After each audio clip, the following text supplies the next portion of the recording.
Right, well, NDTV's Sarah Jacob attended that hearing in a Chicago court. Here's what she had to tell us.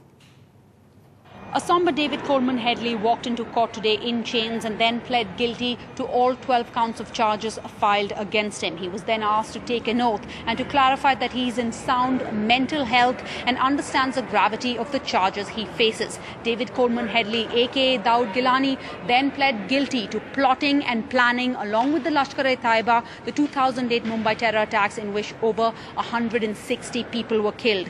These court proceedings were watched by a packed audience. NDTV has been covering these hearings for months now, and for the first time there was not an empty seat available in the courthouse. In fact, today for the first time all journalists were made to walk through a metal detector, and all our personal belongings had to be inspected by sniffer dogs before we could go into the courtroom. Another sign of just how high profile this case has become in the US and how important it is to the US authorities was that US Attorney Patrick Fitzgerald was physically present in court today. This is only the second case that Patrick Fitzgerald is personally prosecuting since he took over office in 2001. A noted terrorism expert, Patrick Fitzgerald made his name when, as Assistant US Attorney, he successfully prosecuted the 1993 World Trade Terror attack case.